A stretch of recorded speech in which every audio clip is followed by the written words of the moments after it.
O dia em que eu nasci, moura e pereça. Não me queira jamais o tempo dar. Não torne mais ao mundo. E se tornar, eclipse nesse passo do sol padeça. A luz lhe falte, o sol se lhe escureça. Mostra o mundo sinais de se acabar. Nasçam-lhe monstros, sangue sob o ar. A mãe ao próprio filho não conheça. As pessoas pasmadas de ignorantes, as lágrimas no rosto, a cor perdida, com o dedo em que o mundo já se destruiu. Ó gente temerosa, não te espantes, que este dia deitou ao mundo a vida mais desgraçada que jamais se viu. Maria Boquicchio, afinal, quem é Luís Vaz de Camões? Uma grande salva de palmas ao amigo.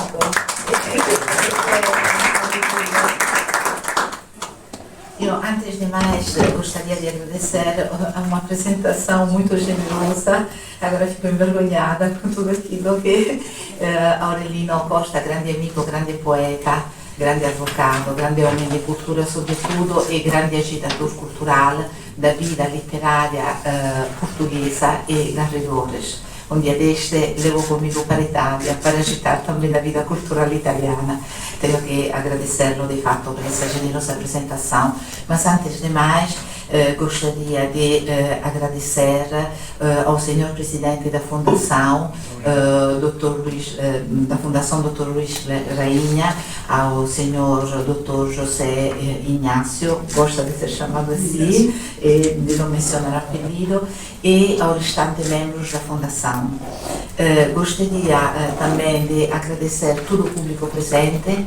Vejo no público vários amigos, não vou citar os nomes para não ofender os restantes, e por isso, muito obrigada pela vossa presença, senhoras e senhores, para em uma tarde tão bonita estar aqui numa nobre instituição de Póvoa de Varzim, fundo um dos sítios onde eu, quando cheguei a Portugal, a parte desse episódio, com o Eugênio de Andrade, frequentei devido à amizade com João Marques, padre, mas sobretudo professor e acadêmico de História, onde me encontravo no Café Diana para conversar sobre José Reggio, amigo vizinho desta terra, mas Vila do Conde e Póvoa confundem-se uma na outra, por isso não sabemos bem, não é? O que lhe atribuir. E por isso é uma terra muito cara desde sempre, com recordação, sobretudo porque quando eu cheguei a Vila do Conde, Póvoa de Varzim, porque eu encontrava-me com João Marques, o padre professor, cá em Póvoa de Varzim, eu senti-me imediatamente adotada. Por isso, Portugal é um país que eu escolhi como lugar cultural para a minha vida literária, e é um país que ao mesmo tempo eu adotei e foi adotada. Por isso, para mim, Portugal, o povo norte de Portugal, Coimbra é o lugar onde trabalho, é uma geopoética literária em que eu me reconheço e na qual eu dedico os meus estudos. E isso comove-me um pouco dizer isso. E depois, Portugal é o lugar das grandes amizades literárias e artísticas e culturais. Por isso eu fico muito contente para este convite e sem mais demora, pensando no poema que o amigo e poeta Aurelino leu, eu começo já a perguntar-me, como quando cheguei a Portugal, a perguntar-me, mas afinal, que é Luís de Camões, não é? E normalmente nós temos sempre o nosso imaginário que precede tudo aquilo que é o nosso conhecimento, o conhecimento que aprendemos na escola. Luís de Camões, autor obrigatório, toda a gente o conhecemos, mas toda a gente o imaginou.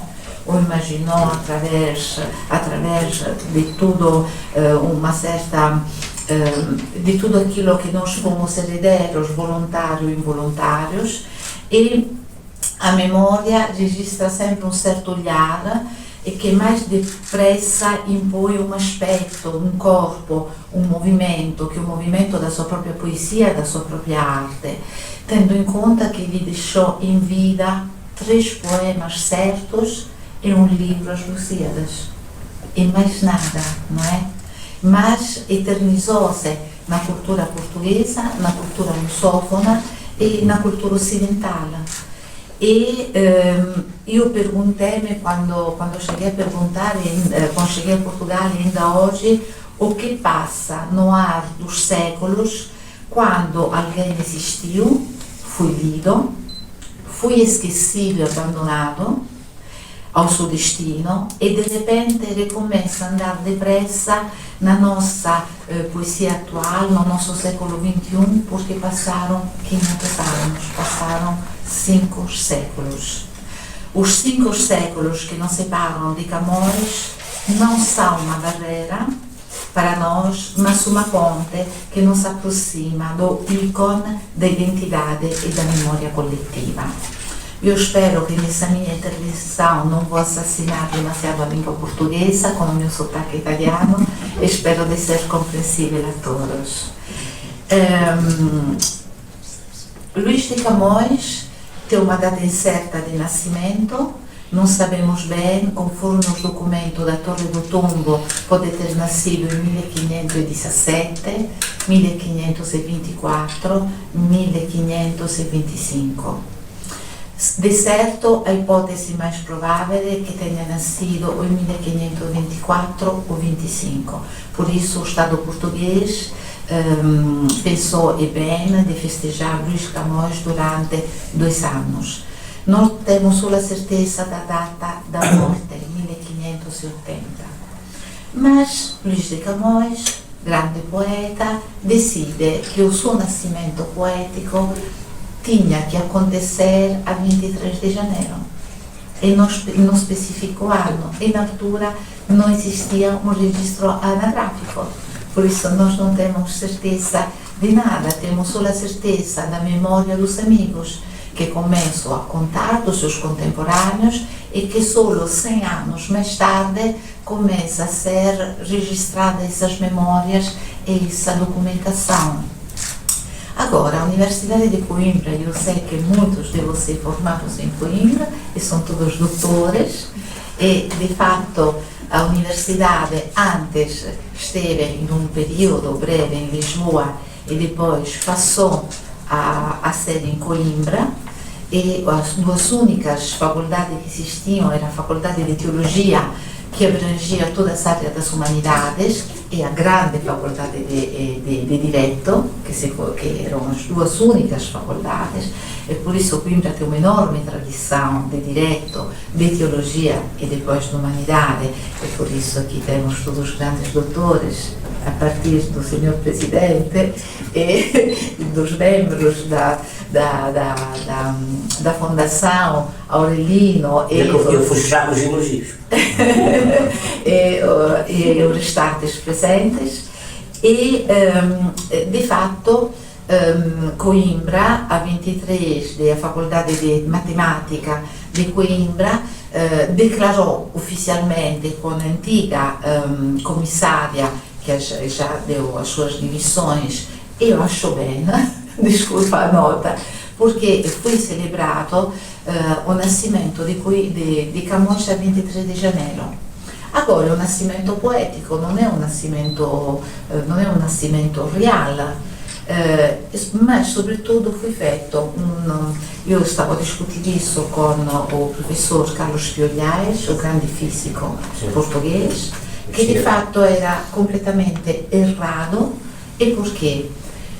Uma coisa é o nascimento poético, outra coisa é o nascimento real, anagrafico, ma soprattutto Camões, quando decide o suo nascimento poetico, decide com o calendário juliano. Nós hoje temos o calendário gregoriano, por isso não era possível coincidir a data. Por isso foi um erro acadêmico que temos que registrar, porque está errado. E volto a repetir, a partir do dia em que nasci, Mora Peressa, porque nós, de fato, mesmo o nascimento poético fica uma incógnita, não é? É bom que fique nessa incógnita. Como? Ficamos maravilhados nessa. É sempre o mistério, e o mistério comanda a vida, não é? Sim, mas estás neste momento, estás em Coimbra, penso que. Estou em Coimbra. Estás em Coimbra. Sim. Mas que podes, continua. Sim, estou em Coimbra, mas tenho que corrigir também os erros que involuntariamente ou com boa vontade sejam feitos. Por isso, muito apropriado fazer começar isso mais que palestra, mais que comunicação, é um diálogo, quero que seja um diálogo com o grande poeta da língua de Camões e com os presentes. Sim. Portanto, o Coimbra foi na vida de Camões um terreno de existência, um terreno de encontro, um terreno de estudo e até de exaustão. Estaria lá eventualmente pelas mãos de um familiar. Nós conhecemos, por exemplo, a canção quarta de Camões a Coimbra, e a canção acaba de uma maneira, aliás foi um trabalho que eu gravei, está gravado isso, já há alguns anos, e acaba numa coisa em que ele diz, na parte final, diz: canção, tu ficarás aqui acompanhando estes campos e estas claras águas, e ao mundo contando tantas mágoas, que de tão longa história minhas lágrimas fiquem por memória. O que é que terá provocado estas lágrimas? Sei que a gente pode mexer em alguma coisa que tu tenhas da tua investigação. Sim, não faço ideia. Digamos que a cidade de Coimbra com certeza marcou profundamente Camões, mas antes de eu dizer qualquer coisa temos que dizer algo de essencial e fundamental. Ontem, com Aurelino, estivemos no lançamento do último livro de Mário Cláudio. Mário Cláudio é um escritor do Norte, também advogado também, de formação. Sim, mas não exerceu, mas estudou direito. Ele dizia que cada obra, cada romance, eu alargo e digo, cada obra é uma biografia, direta ou indireta. E de fato, se nós queremos percorrer a biografia de um grande poeta desconhecido, temos que percorrer a sua obra, as suas rimas e as epopeias, porque lá encontramos todas as pistas da vida de Camões. E Camões dedica vários poemas ao Rio Mondego, muitos, e alguns à cidade de Coimbra. Ele, de fato, chega a Coimbra por volta dos 13 anos. Por quê? Porque tinha um tio, nós dissemos que Camões tem herança portuguesa do lado da mãe, porque a mãe era de Santarém, era de uma família nobre de Santarém. O pai vinha da Galícia, os avós fugiram da Galícia por questões políticas. Parece que uma parte da família, os avós, estabeleceram-se perto de Chaves.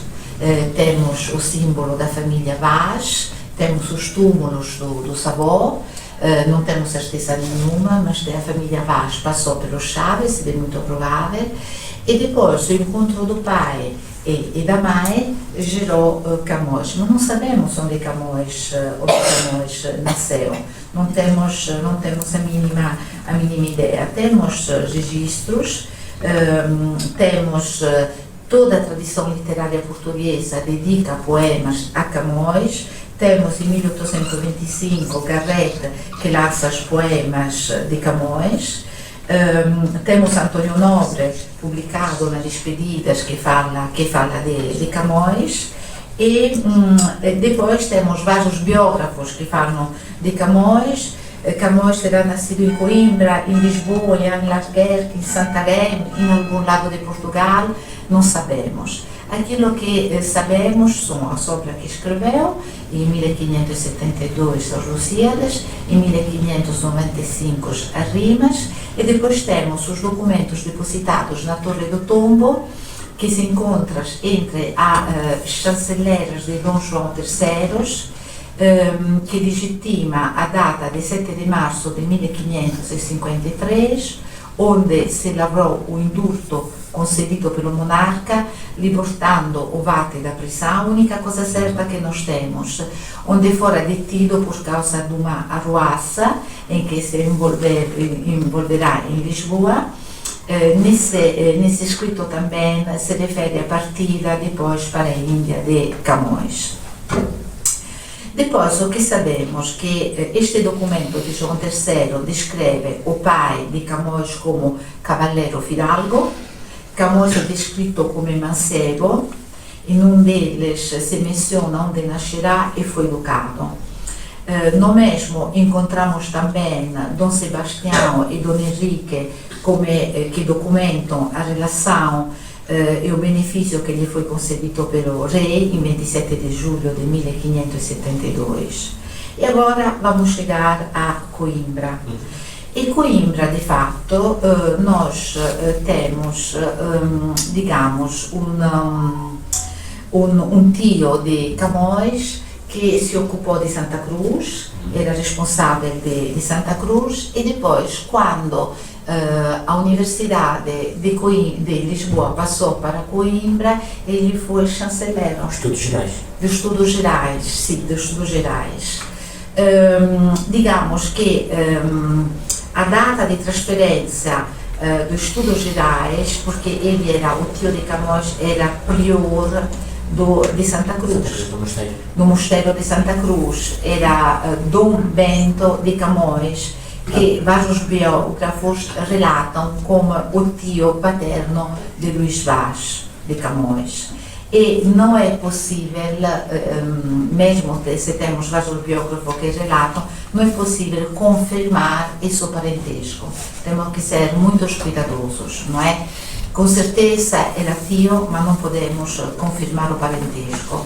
Mas se registra, porém, que nesse século residia em Lordemão, in uma quinta abastada, in uma família que tinha apelido de Camões. Essa quinta e essa figura, não é, abastada de Lordemão, não era outra coisa que o Politécnico de Coimbra, que estava do outro lado do Rio Mondego. Isso justifica todos os poemas que Camões faz ao Rio Mondego, porque o Rio Mondego é visto do lado de lá, sim, e não do lado de cá, não é? E por isso essa quinta depois transformou-se no Politécnico e Camões viveu do outro lado da margem do Rio Mondego, quando faz as Santa Clara e depois no Santa Clara.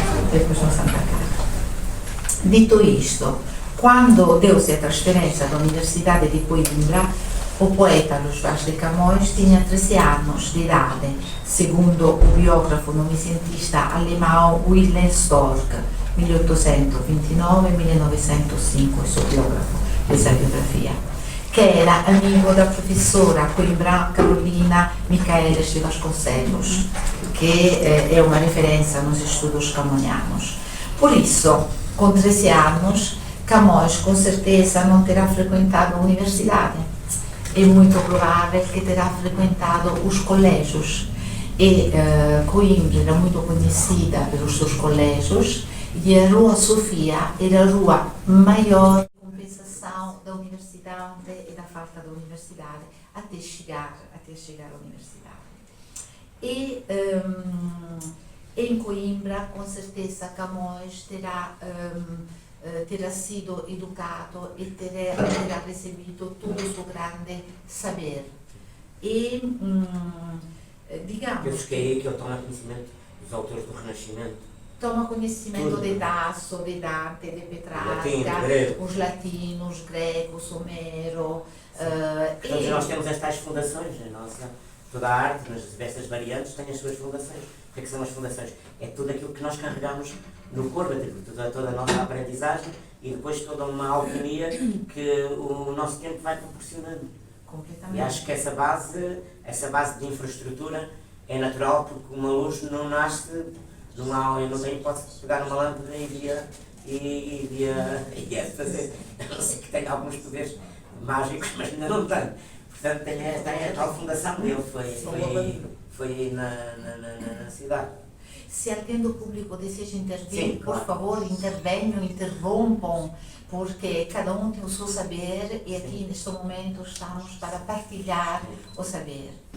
Ovviamente que ele frequentou também a universidade, mas nós não temos provas que ele inscreveu-se e o que pagou propinas. E por que digo isso? Meu tio não pagava. Mio tio non pagava, ma no, o tio era molto rigoroso e di fatto non si consta do registro di matrículas, porque desde que a universidade existe, consta o registro das matrículas, mas não consta que Camões se tinha immatricolato. Mas com certeza ele deveria ter sido um ouvinte. Como eu, por exemplo, eu estudei em Genebra filologia, parti da Itália, depois foi Genebra, e o último lugar foi Itália, França, Genebra e depois Portugal, para estudos filológicos, e o registro da matrícula existiam, por isso nós podemos percorrer quem frequentou a universidade para o registro de matrícula. E nós não temos o registro de matrículas de Luís de Camões, porque eu, como Luís de Camões, provavelmente, eu estudava filologia, mas no meu primeiro semestre estava George Steiner e eu estava matriculado em filologia. E George Steiner era professor de estética e eu ia aluna voluntária, não é? E foi para mim maravilhoso frequentar as aulas, o semestre, mas como aluna voluntária, não é? Não posso dizer que fui aluna de George Steiner, não é? E acho que Camões fez a mesma coisa. Acho que Camões foi aluno voluntário, porque não temos registro de matrículas. Estava fechado no colégio, tinha que obedecer. Tinha que obedecer, com certeza, ao tio, que era muito exigente. Não era um voluntário dizer vou hoje e amanhã não vou. E temos que dizer que, de fato, faltava-lhe a Camões, isso temos, digamos, uma certeza muito provável, faltavam meios financeiros para pagar as propinas. E por isso essa situação lhe negava o direito de se apresentar aos exames para obter o diploma, mas isso não lhe impediria de assistir às aulas sem formalidades. Daí o aparente controsenso de, embora tenha sido dado como estudante universitários por Domingos Fernandes, não é?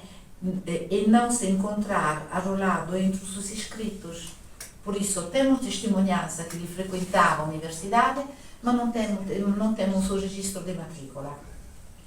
Sabemos que, graças ao sopracitado Alvará de Verdão de Dom João III, que em 1553, Luís Vaz de Camões, depois de Coimbra, passou a viver em Lisboa. Não está confirmada a passagem do poeta por Ceuta na segunda metade da década de 1500, na segunda metade da década, estamos a falar em 1540. Daqui resultaria que, a ter feito os seus estudos em alguma faculdade coimbrese, por isso ou de direito ou de teologia, não sabemos, terá feito entre 1577 e máximo 1553, por isso, digamos, quase 37, 53, pouco menos de 20 anos, correto, de estudos em Coimbra, e dali a sua grande formação, porque em Coimbra tinha as grandes bibliotecas, eram em Coimbra e em Lisboa. Por isso, toda a sua formação, quando volta para Lisboa, era já adulto, e toda a sua formação começou nos colégios, continuou na universidade e lá estavam todas as grandes bibliotecas. Quando chega a Lisboa já era um menino formado, um jovem formado com uma enorme erudição. Cheio de vontade de viver. Cheio de vontade de viver uma vida tão com grandes grande. complicações pessoais. Não E lá vamos falar das complicações de vida pessoal. Ou seja, entre os seus 13 e 30 anos de idade, precisamente em um período em que a cidade atraía algum dos melhores intelectos portugueses, porque também do norte passavam para Coimbra, e testemunhança boa de Varsina ainda no século XX, entre os melhores intelectos portugueses desse século, do século 500, e para onde afluía o investimento régio na cultura e na erudição. Dando por válida a hipótese de o poeta ter estudado em Coimbra, será oportuno perguntar onde terá residido e quais seriam os seus meios de subsistência, já que todos os testemunhos descrevem a sua condição, posso dizer esta palavra, paupérrimas, paupérrima mesmo, apesar de ser tido por filho de um cavalheiro fidalgo, que era o pai.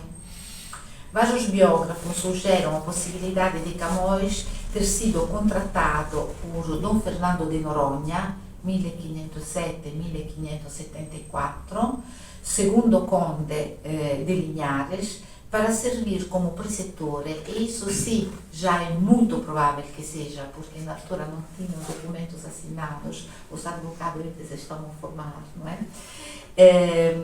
Por isso, contratado por Dom Fernando de Noronha, 1507-1574, segundo conde de Linhares, para servir de preceptores do seu filho Dom Antônio de Noronha, 1536-1553, 13 anos mais novo do que o poeta. Por isso ele foi preceptor, isso temos nos documentos dos amigos contemporâneos, e depois foi preceptor de várias jovens meninas ou mulheres de diplomáticos que tinham que partir para a França, sobretudo, e ficavam no cuidado de Camões como preceptor para educá-los às artes e às letras, que era prática muito comum do tempo, não é?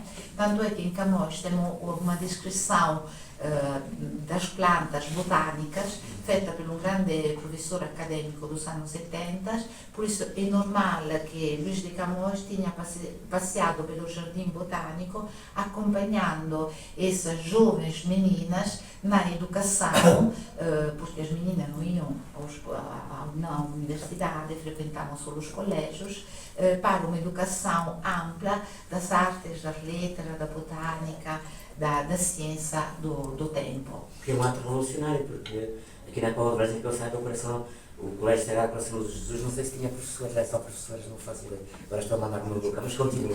Sim, mas lá era preceptor, o preceptor existia, não era preceptor. E digamos que Camões estudou em livros de 1400 e de 1300, não é? Por isso, ele estudou em livros que não faziam parte da Renascença. Dali o calendário juliano, não é? Pronto, e depois passagem para o calendário gregoriano. Agora, vamos dizer que Camões foi moderno para a sua época, mas é moderno também para os dias de hoje. E eu queria fazer um apontamento. Falou-se aqui de facto da Póvoa de Varzim, dessa altura, de alguém da Póvoa. Eu penso que o Sacra Família é dessa altura, em Coimbra, dos estudos gerais, o Sacra Família. Temos a rua Sacra Família, o Sacra Família, que viveu em Argivaia, lá a placa, eu julgo que é dessa altura, mas peço perdão. Não, nada. Porque a coisa mais interessante hoje de estar aqui é tentar de encontrar pontos de contato entre escritores do Norte que vieram lá, amigos pessoais deles, e se encontrarmos pontos de contato é muito interessante, porque vamos acrescentar mais alguma coisa à história, não é? E nós temos a obrigação de acrescentar. E digamos que, só para contextualizar, coisa que vocês sabem melhor do que eu, não é? Porque vocês estudaram, desde pequenino eu estudei Dante, não é? Fui torturada com Dante. 5 anos de liceu a estudar Dante. Vocês foram torturados, embora... Eu quando encontrei aqui o António Ramalho e estes Lusíadas, que são do meu 5º ano no liceu, eu guardo com um amor extraordinário, porque o nosso professor também era muito querido, era o prior de fama, que nós chamávamos o vermelhinho, porque ele era baixinho, então ele vestia sempre de preto, e era sempre aquela coisa muito encebada, assim, por aqui. E era encantatório nos Lusíadas. Acho que foi uma doçura de luz, que tivemos como alunos, como foi o professor Albino Pedrosa Campos. Não, é bom. Não, quando eu digo nós fomos torturados, eu me lembro, com 14 anos, até os 18, porque nós temos o 13º ano, nós não temos bagagem cultural suficiente para apreciar quanto interessante é. Pois a matemática das orações. A matemática das orações. Matemática das orações, porque estilística é retórica e tudo temos que fazer as orações. Mas eu digo tudo aquilo que eu sou hoje aos meus professores, porque os professores tiveram um papel fundamental, não só na nossa educação cultural, mas em fazer-nos apreciar as letras e as artes. Por isso eu digo tudo aos meus professores. E, aliás, eu peço uma salva de palmas aos professores que estão aqui na sala, porque sem eles não podemos estar, independentemente da nossa profissão. Eu apaixonei-me pelas letras e devo aos meus professores, devo-lhe tudo aquilo que eu sou hoje. É verdade, não é? Mas voltando a Camões, o ensino, por isso não eram os professores que nos torturavam, eram nós que não tínhamos competências para um estudo tão rigoroso. E depois também nas nossas famílias. Eu lembro-me Filippo Pagliari, num poema inédito, que eu aqui cito, lhe pedi a permissão, só um verso. Ele diz: para mim Camões era a voz da minha mãe, porque a mãe declamava Camões. E por isso, ela criança, quando ela associa Camões, ela associa a voz da sua mãe. Ela mudou muitas casas na sua vida, foi estudar para Londres, ela tinha muito post-it, como todos nós, jovens, tínhamos, e os post-it iam entre as suas bandas, rock, pop, conformidades, no lixo, e os post-it de Camões acompanharam em todas as suas mudanças de casa, e ainda hoje estão na sua casa atual, porque era a voz da sua mãe.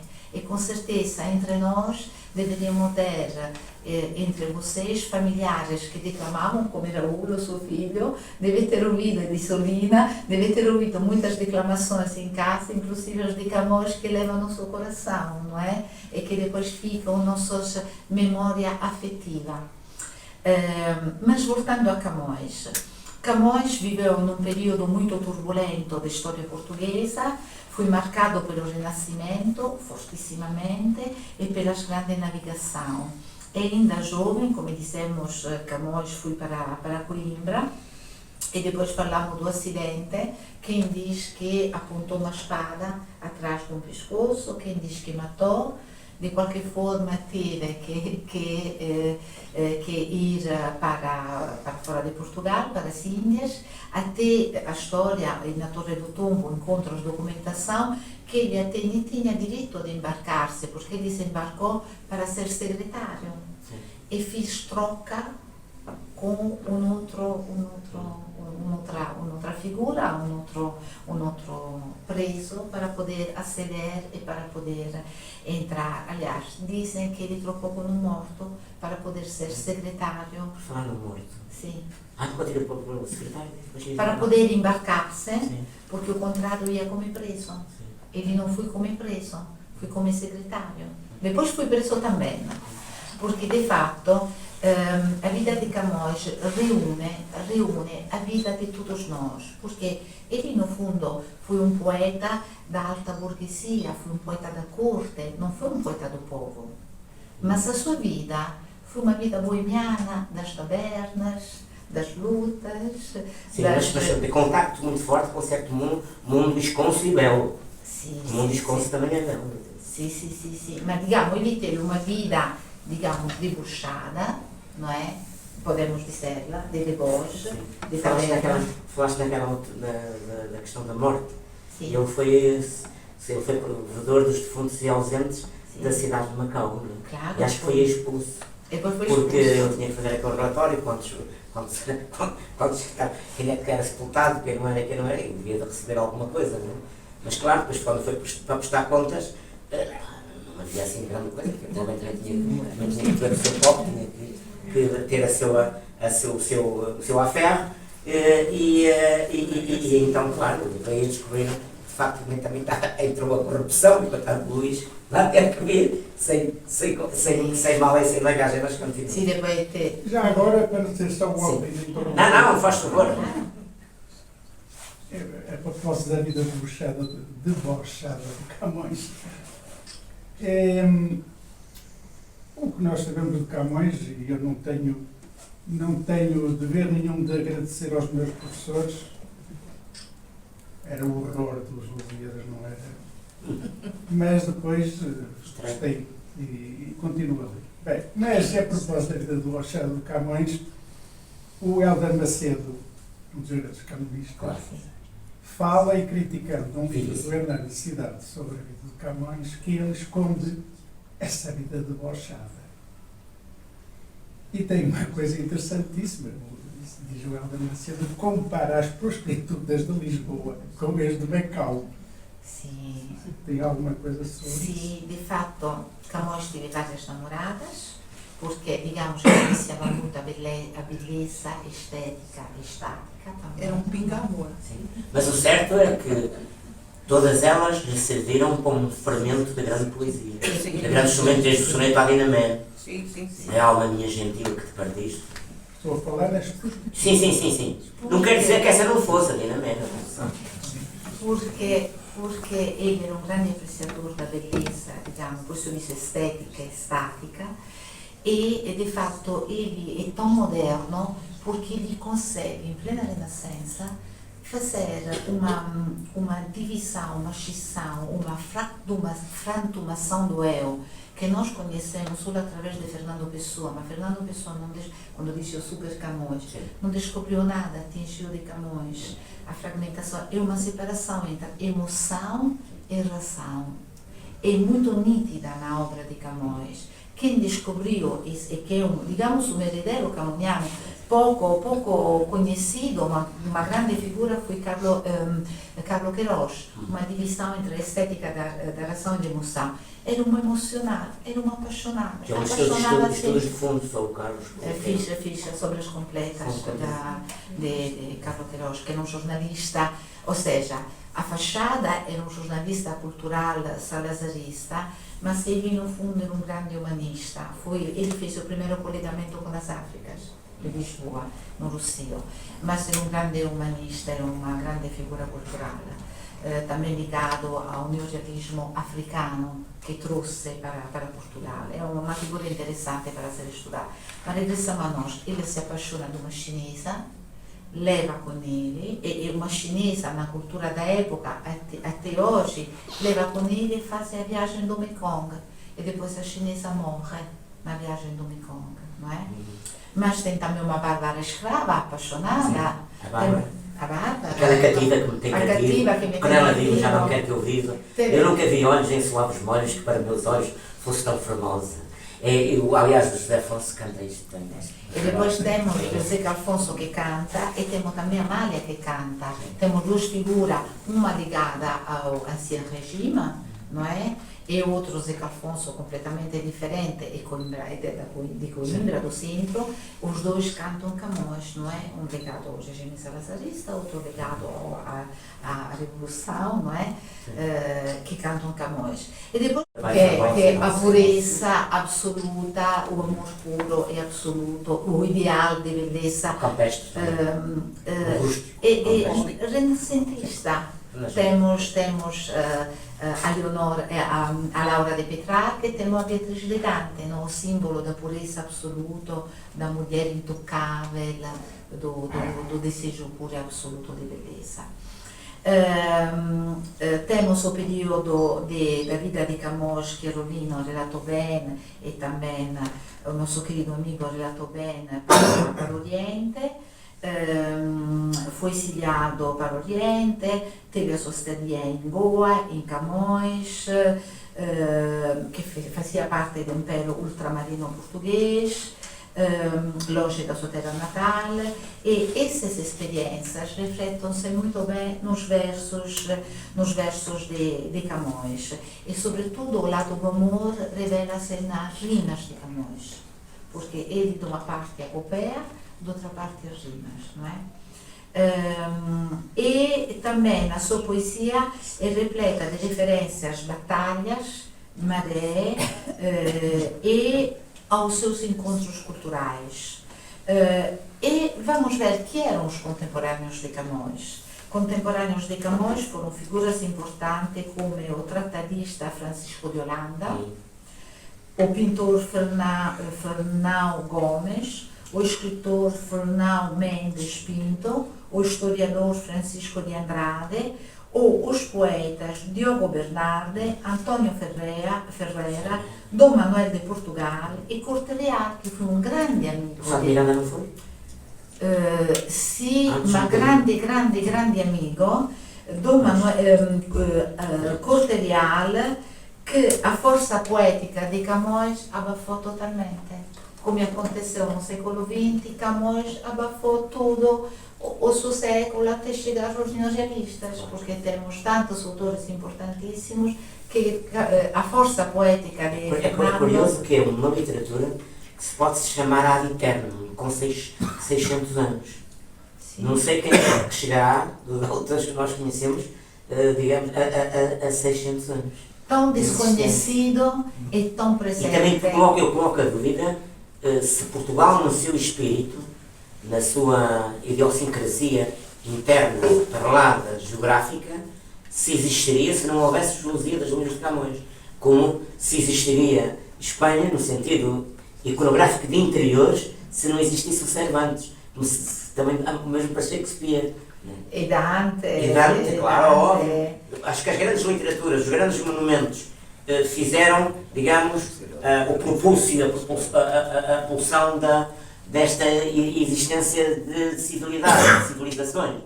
E porquê? Obrigado por ter dito isso, para ter dito isso porquê? Porque Camões é grande, e junto com Cervantes, ou com Dante, ou com Shakespeare, porque ele descreve o teatro do mundo.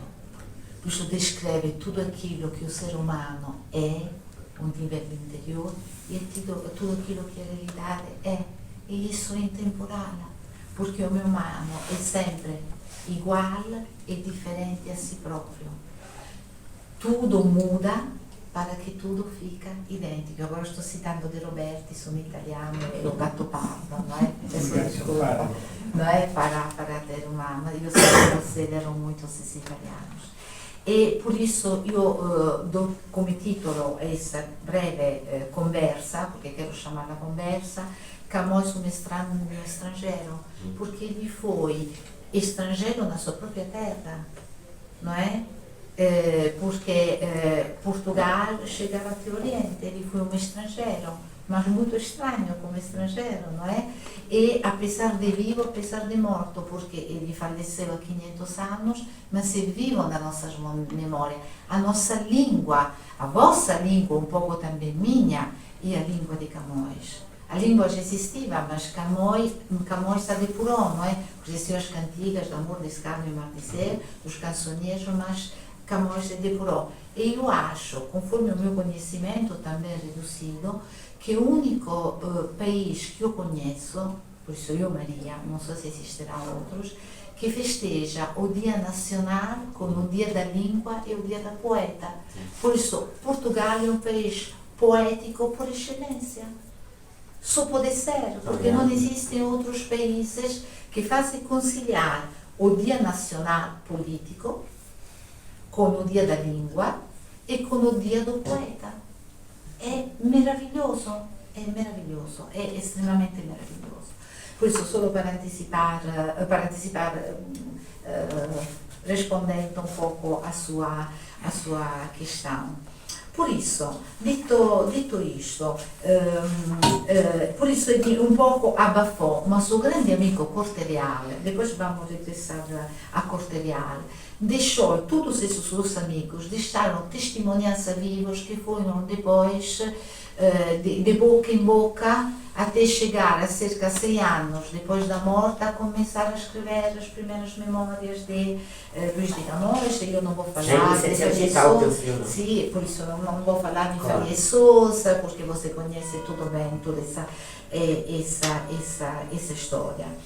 Camões, porque eu não sei quanto tempo vamos dar, meia hora, por isso vamos já verso no fim. Camões acabará para falecer em 1580, isso sabemos, mesmo se algum diz 1579, consensual é a data de 1580. Nos documentos, você pode aceder todos os documentos na Torre do Tombo e aceder à obra. Dizendo isso, vão descobrir para os vossos olhos Camões, o relato e depois ter uma ideia própria de Camões, além daquilo que foi a vossa formação escolar e acadêmica. Por isso, faleceu em Lisboa, faleceu em casa da sua mãe, faleceu no Campo Sant'Anna e foi sepultado foi sepultado na fossa comune. Não morreu de peste, morreu de sífilide. Sífilis.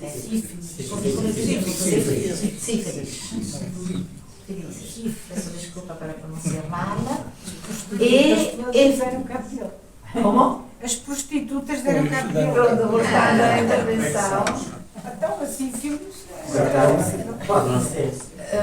Ele não foi de peste. Ele fugiu da peste de Cascais, porque ele viveu há cerca de 100 Foram misturas anos. de peste e peste E depois aquilo que dico, porque daquilo é só ver um pouco os documentos, porque nós temos em qualquer coisa, quando falamos de literatura, eu tenho a minha costela de filóloga, temos sempre que regressar aos documentos. E no documento tem esse ano de histórias, de boca em boca, alguma coisa deve ter se modificado, mas lá estão as sucessivas, não é? E depois tem uma obra que testemunha, atrás de uma obra tem uma vida, e a vida está na obra, não é? Está a biografia, o autor está lá. Está lá, indireto ou indiretamente. Porque a obra é sempre Um um reflexo da nossa mensageiro vida. Um reflexo. Sim. Um reflexo da nossa vida. estilizado. Estilizado, per esempio, parlando in Eugenio di Andrade, ele confessou, ele não fez outra coisa que confessar-se nos seus poemas, mas foi uma confissão paradigmática.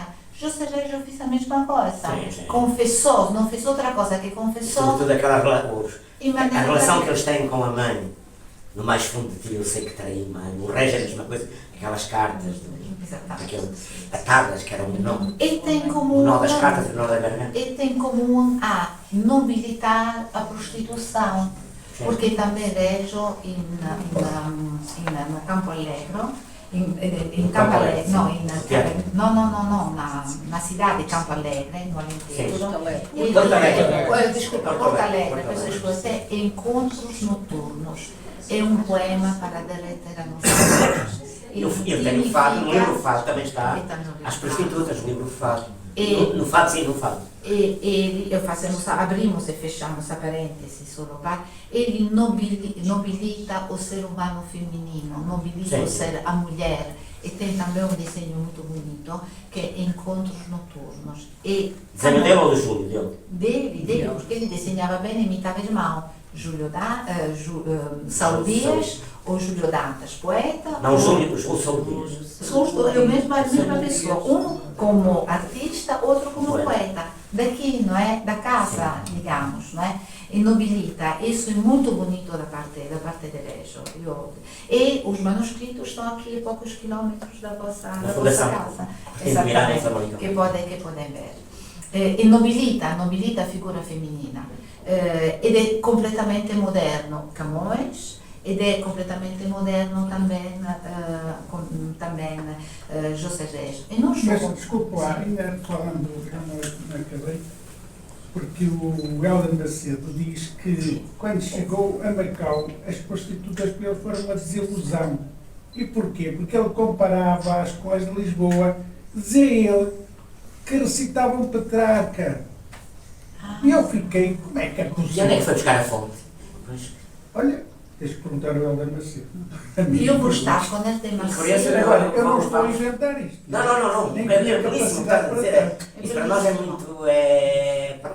Pode não querer dizer nada, mas para nós é muito. Eu vou estar com ele de Macedo, início de novembro, no que escolas para... Já está com 90 e tal. Sim, convidou-me, é um grande amigo José Macedo. Então pergunta. Vou lhe perguntar, eu vou estar em Pequim na metade de outubro. Que é muito Vou querido. perguntar aos professores de lá. Vou estar 10 dias em Pequim. Provavelmente não há nenhum escrito objetivo que a gente possa dizer está aqui escrito. Mas tentando um Mas pouco... isto da. Um pouco solo da Serra, em relação ao vosso José Rejo, fui pedido em casamento, José Rejo, para uma mulher, você sabe? Você também teve uma filha que morreu. E aí nasceu aquele livro que é Benil e a Virgem Mãe. e che egli recusou para dedicar-se à obra. Por isso não milita a mulher. Não tinha vocação para o casamento, mas não milita o amor e a mulher. Pronto. Mas tendo que temos avançar para a nossa conclusão, pronto. Ele mora em casa da mãe, foi sepultado na fossa comum, no Campo Sant'Anna, e em 1580, nós sempre nos queixamos da nossa política, etc. Mas em 1580, io dico italiana perché solo posso parlare da politica italiana, in 1580 o presidente da Câmara Municipal di Lisboa, Rosa Araújo, 1570. 1570, 80. ele morre, mas a fossa comum. O presidente da Câmara Municipal, por isso, tem bons administradores, como tem maus, como em todo lado. O presidente da Câmara Municipal, Rosa Araújo, propôs a aquisição da casa onde Camões viveu os últimos anos da sua vida. Por isso, o louvor lhe seja feito. Mas a variação opôs-se, achando exorbitante o preço de 10 contos de réis, que não faço a mínima ideia, será muito pouco para estudar. 10 contos de réis. Mas tendo conto que a benção que Camões recebeu foi de 15. Mas isso é como os pensionistas hoje em dia. Pronto. Eu não opino, estou só a dizer. Não é? A variação opôs-se, achando exorbitante o preço de 10 contos de réis. Anos depois, a casa foi demolida. Por isso ficamos em casa de Camões. Conforme as memórias de Júlio Castilho. Essa foi o terremoto de 1755. Logo a seguir, ele foi um azarado na vida, teve muito azar. Porque Os cemitérios foi todo remexido e também foi Camões. E já vou dizer que ele teve bons amigos, mas muito azar. Por quê? Pronto, o presidente da Câmara quis, a casa foi demolida, conforme as memórias de Júlio Castilho, sobre a campa de Camões, em data não precisada, o seu amigo Dom Gonçalo Coutinho mandou colocar uma lápide, desaparecida com o terremoto de 1755. Camões morreu quase na oscuridade, conhecido principalmente pelas obras Os Lusíadas. Foi um épico que narrou as aventuras de Vasco da Gama e o desafio dos navegadores portugueses na rota para a Índia, porque ele próprio fez, não é? Por isso a sua obra ele fala daquilo é que a sua realmente vida, sabe. daquilo que sabe que Viveu no interior. do interior. Mas deixou um legado que transcendeu as gerações, esse é o famoso teatro do mundo, não é? E depois foi moderno, e a modernidade, e foi moderno para a sua época, moderno para nós e será moderno no futuro, foi moderno para todos. Só que lhe aconteceu uma coisa que é como que acontece a todos os grandes, que agora queria só dizer, não é? Mas deixou um legado que chega até nós e a sua obra foi sempre um símbolo de identidade múltipla nacional e um testemunho da era das descobertas. É uma identidade múltipla porque o ser português é uma identidade múltipla, porque os portugueses sempre se misturavam com a cultura do lugar que descobriram e ou ficaram lá ou levaram para cá. Por isso a identidade portuguesa é uma identidade múltipla. Tem uma pintura de Albuquerque Mendes que descreve muito bem, que aconselho de ver, se tiram uma oportunidade. Era aqui no Porto, Albuquerque, mais que do Porto é de Lavra. É de Lavra, por isso vizinho, também vizinho, não é? Por isso o citei entre os outros. Por isso foi considerado um símbolo de identidade múltipla nacional, na sociedade do seu tempo, marcada tanto pelo brilho das conquistas, tanto pela sombra das explorações. Camões soube captar os contrastes da sua era, deixando para a posteridade uma obra que ainda hoje é celebrada pela sua beleza e pela sua relevância, mas o seu entendimento dos desafios humanos e sociais do seu tempo faz de Camões não apenas um poeta do Renascimento, mas também uma voz atemporal que ainda dialoga com o presente. Camões viveu na fase final do Renascimento, período, pronto, come já disse, marcado pela mudança, mas sobretudo em consequência do afastamento das ideias da Idade Média. Que a Idade Média não é um tempo do oscurantismo, a Idade Média é uma oficina onde se preparou o oscurantismo, onde se preparou a Renascença, por isso não é uma idade do oscurantismo. Neste tempo surgiram preocupações éticas da afirmação da dignidade do ser humano e, sobretudo na Renascença, o ser humano é colocado no centro do universo, onde se privilegiava a razão e a ciência. Camões revisitou a antiguidade clássica, que a par dos grandes navegadores e as suas consequências e múltiplas descobertas contribuíram para um diferente entendimento da história da humanidade que vigorava até aí. E o que fez Camões? Camões conhecia muito bem a literatura clássica, muito bem. Conhecia os grandes, os clássicos e os latinos, conhecia Virgílio, conhecia Homero. Ele que faz com os seus Lusíadas, com a grande epopeia, não faz outra que conhecia também Orlando Furioso de Ariosto, a Odisseia Homérica. Homero faz a sua Odisseia e ele faz as suas Lusíadas, que é praticamente a Odisseia portuguesa, não é? São as tais fontes que a gente estudava, as fontes dos Lusíadas. Ou seja, aquilo que ele tem, nós no fundo somos uma messia de muita coisa, daquilo que temos, e que está a biblioteca da Alexandria, da biblioteca de Coimbra e de outras. Exatamente, obrigada. Está a biblioteca do corpo, não é? Da formação.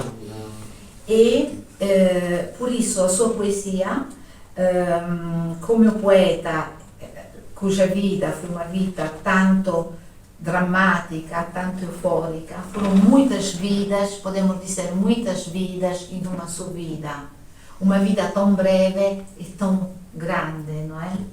E a sua poesia continua a ser um objeto de fascínio, não apenas pela habilidade lírica, que foi uma tortura para nós, não é?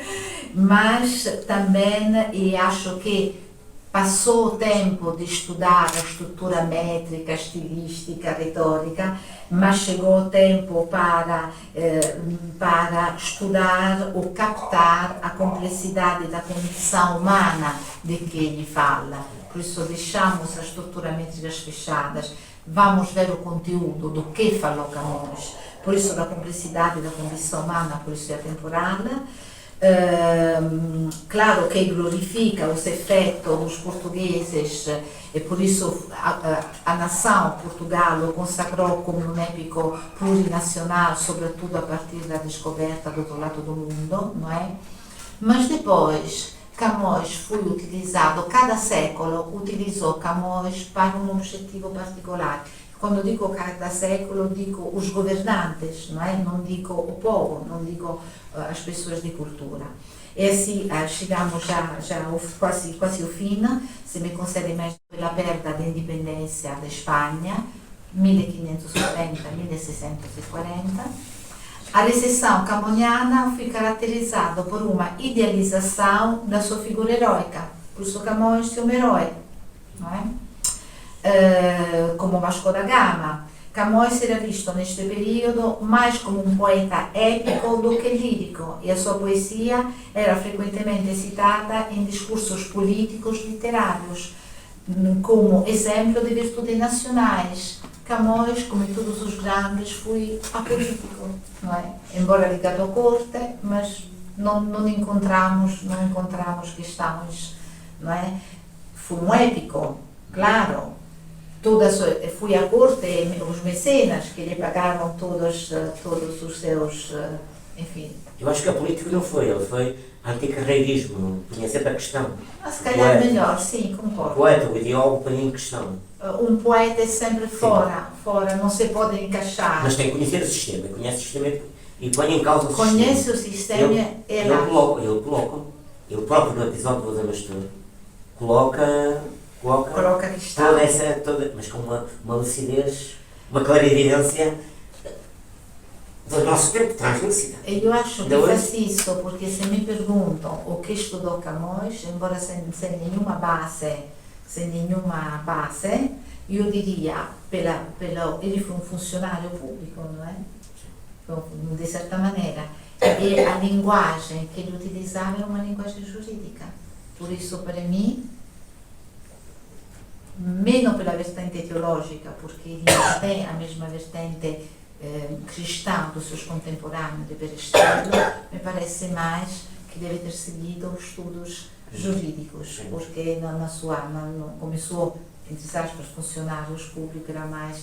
E por isso, esse Odomastor, essa concepção constitucionalista, essa concepção do Estado, que não é político, é conhecimento, no meu entendimento, não é? Pronto. Mas isso pode ser discutido. Depois, passamos ao século XVIII, não é? Se não concordam, digam, porque não concordar, porque se abre-se um debate. No século XVIII, no contexto do iluminismo, o iluminismo trouxe uma nova luz à obra de Camões. Este período foi marcado por um renovado interesse pela razão, pela ciência, pelo questionamento das autoridades tradicionais. Durante o iluminismo, houve um esforço para reexaminar e editar a obra de Camões. Ela surge Davi de Souza, surgem todos os grandes biógrafos. O que acontece? Reeditam a obra de Camões de maneira mais crítica e acadêmica, e a figura de Camões foi integrada ao movimento do renascimento cultural, que buscava fundamentar o desenvolvimento do país no conhecimento e na valorização das suas próprias tradições literárias históricas. Então, no iluminismo, Camões deixa de ser a figura política, mas continua a ser o modelo cultural da tradição literária histórica. E por isso começam a fazer-se as edições críticas de Camões, por seu símbolo cultural e literário. Este período viu também a emergência de críticos que começaram a explorar a dimensão lírica da obra de Camões, prestando atenção ao uso sofisticado da linguagem, à sua profundidade emocional, ao seu domínio das formas clássicas, e Camões começou a ser visto como um mestre da lírica, cuja habilidade em expressar o universo das emoções humanas precedia e influenciava os românticos. Chegamos ao século XIX, fazemos romantismo, exatamente. No século XIX, Camões foi considerado como um ícone do romantismo português e, durante o Estado Novo, as suas obras foram utilizadas para fortalecer o nacionalismo. Era normal. Era a ideologia da altura. Era a ideologia da altura, não é? Por isso Camões foi sempre utilizado conforme a ideologia dos séculos. Sim. A influência de Camões na poesia e na língua portuguesa dos últimos 2 séculos é onipresente. E vamos chegar para o século XX, para o século passado. Já século passado? Somos do século passado aqui todos. Vou serena das águas do Mondego. Somos todos do século passado, realmente, não é? Então, como? Não vejo nenhum jovem assim, século XX, são todos do século passado. E lá temos muita história também.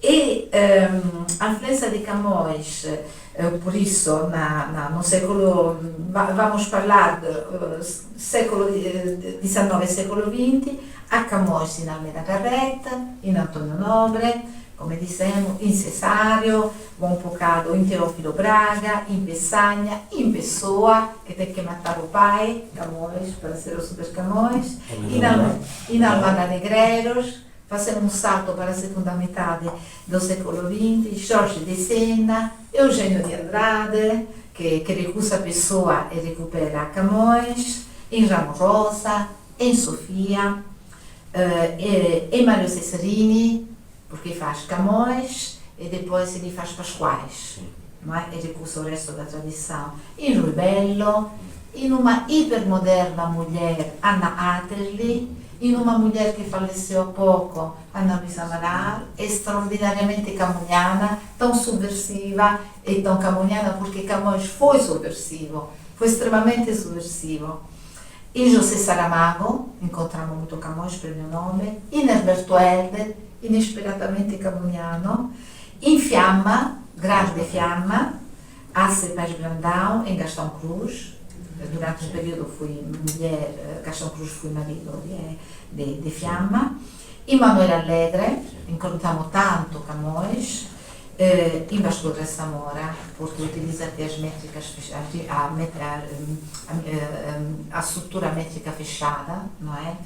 Mas, se me permite solo un'opinião completamente pessoal, Camões foi considerado um autor clássico, e de fato é um autor clássico com gostos clássicos, mas para mim, dico para mim, Vasco Graça Moura foi completamente subversivo e Portugal não se apercebeu, porque em pleno verso livre português ele decide de escrever com um sistema métrico fechado de rima. Não é subversivo isso, só que ele começa a fazer isto desde sempre. Os anos 60, sobre transição, a ter uma certa influência do surrealismo, a Alexandre Bonnet, sem saber, a poesia juvenil, não é, dedicada à sua primeira mulher, mas depois ele começa com a métrica fechada. O que acontece com os autores que começaram a escrever no início de 2000 em Europa? Quase todos os autores que começam a escrever no início do século, a partir do 2000, por isso transição para o século, não é? O que acontece? Se recuperam formas métricas fechadas. Em Portugal, sim. O primeiro livro poético de um bom poeta, que agora é romancista, Rui Lage, o seu primeiro livro é estrutura métrica fechada. Em Itália temos a mesma coisa, em França temos a mesma coisa, em Espanha temos a mesma coisa. Vasco da Samora começou 30 anos antes. Não fui percebido, fui extremamente subversivo. Extremamente clássico, e eu digo pessoalmente subversivo. Mas voltamos a Camões. E por que citei essa longa carreira de autores, e podemos chegar ao século XXI também? Para dizer simplesmente assim acá, quanto tempo temos? 7, 8 minutos. Ok, então chega. Só para dizer, ninguém existe sozinho, nem escreve sozinho. Existimos, escrevemos com outros vivos, que são os nossos contemporâneos, mas também com outros mortos, pois mortos e vivos constituem o mesmo povo, uns aos outros, como nos lembra Padre Antônio Vieira. Num dos seus sermões. Creio que, de certo modo, em Camões, há já em germe todo o desenvolvimento futuro da poesia portuguesa. Há digamos, a dimensão lírica, a dimensão narrativa, evidentemente a linha patriótica. Nesse sentido, Aurelino Costa falava de política e patriotismo, não é? É impossível, por exemplo, não pensar em Camões ao ler Álvaro de Campos. Uma pessoa diz, o que tinha a ver Álvaro de Campos, engenheiro modernista, com Camões, não é? Que é um heterônimo de porque Álvaro de Campos, em maneira irônica, diz, e cito, pertenço a um gênero de portugueses que depois de estar em Índia descoberta, ficaram sem trabalho. Retornados, não é? Maravilhoso. O que foi o grande problema de Camões que anticipamos? É que isso foi uma poeta do século XXI, Margherita Vallegatto. Se não a conhece, se não leram... Novíssima, século XXI. A partir de 2015 começa a escrever, 14, 15, o primeiro livro. Allora, se eu lhe fizer a recensione, o suo primeiro livro está na Colloquio de Letras, uma poeta que vale, é professora, uma acadêmica. Todos nós, ela disse assim, nos bancos de escola, e cito, mastigamos por demasiados séculos as orações dos Lusíadas, nesta tortura estruturalista de sujeito e predicado. É fim de citação. E onde ficou o poeta do desconcerto do mundo? Isso sim que é interessante. redescobrirlo. As soluções passam, esquecemos, não é? Não interessam, não é? Mas eu acho que fica em quem não recebe. Se aquele Exatamente. que não recebe não ficará. Para lá das orações pode ficar. Para lá da geometria e do algoritmico das divisões. Do Exatamente. algoritmo. Onde ficou o poeta do desconcerto do mundo, que deitou tudo a perder em desamores? Onde ficou o poeta incógnito? Onde ficou o poeta vadio? O Camões encurralado no pouco tempo e no pouco espaço de uma vida única ou de única vida? Um Camões dramático e dividido, um Camões subversivo e revolucionário, em tudo o nome do nosso tempo. A revisitação da obra camoniana e do humanismo português encontra hoje um novo espaço interpretativo, uma ampla refração camoniana. Uma ampla refração sensorial que manifesta o que do tempo e do pensamento quinhentista permaneceu na atualidade. É só isso que interessa. Não se trata de traduzir apenas um diálogo entre a contemporaneidade e um passado mais ou menos cristalizado. A obra camoniana mostra de uma forma muito viva a sua capacidade de interferência no cotidiano e no presente. Mostra também a volatilidade de um passado sistematicamente recriado e adaptado, e por esta via a própria vulnerabilidade e a sua natureza constantemente, ou a sua natureza em constante interpelação. O discurso camoniano da mudança, da transformação, mas sobretudo da afirmação do espírito da modernidade renascentista, representa para nós hoje um exercício de pensamento em torno à fragmentação do eu, da dispersão compensatória que Camões introduz na sua narrativa época, Ilha dos Amores. Que não é ilha traduzida Ilha dos Amores, mas deveria ser Ilha dos Prazeres. Da consolação. Da consolação, uma suspensão entre uma guerra e a outra, não é? Tinha aqui precisamente Quando eu isso. andava a estudar era proibido. Era proibido, proibidíssimo, não se dava o canto, o canto nono. Não Era sabe o canto, mas proibido. é curioso como esta obra, aliás, os censores da altura da Santa Inquisição, como é que esta obra conseguiu sobreviver? Conseguiu sobreviver por quem? Quem foi o júri da análise desta obra, viu que aqui estava algo de notabilíssimo. Depois, os senhores políticos que proibissem o que quer que fosse, mas o fruto proibido é o mais desejado, de qualquer maneira. E acho que dentro deste enquadramento da obra é uma coisa... Maravilhoso. Até o próprio, que chegaram a pôr questão relativamente ao episódio do Adamastor, quando diz, ó gente ousada, mais que quantas no mundo, fizeram grandes coisas, mas aquela parte final é de uma profecia de desastre, total, absoluto. Desculpa. Não, obrigada, não é desculpa, muito obrigada. E por isso, digamos, quando pensamos em Camões, em aquilo que se deixou, e Aurelino Costa levou um livro, uma bela edição, temos que pensar na heterotopia narrativa. É isso que temos que pensar. Temos que pensar na estética do espaço, temos que pensar na suspensão, mas também temos que pensar em uma voragem do tempo onde o passado épico vive no futuro da poesia. Isso é que temos que pensar. A lírica camoniana opera uma estratégia de desmultiplicação da identidade nacional, da qual resulta uma heteronomia funcional. A heteronomia de pessoa era desfuncional. A heteronomia de Camões era funcional. Um jogo interativo com a tradição de extrema modernidade. Camões ultrapassa a fronteira do mito, da épica, da lírica, para dialogar com a sua própria existência e com as suas aspirações, contradições, fragilidade. Não é aquilo que nós fazemos todos os dias da nossa vida?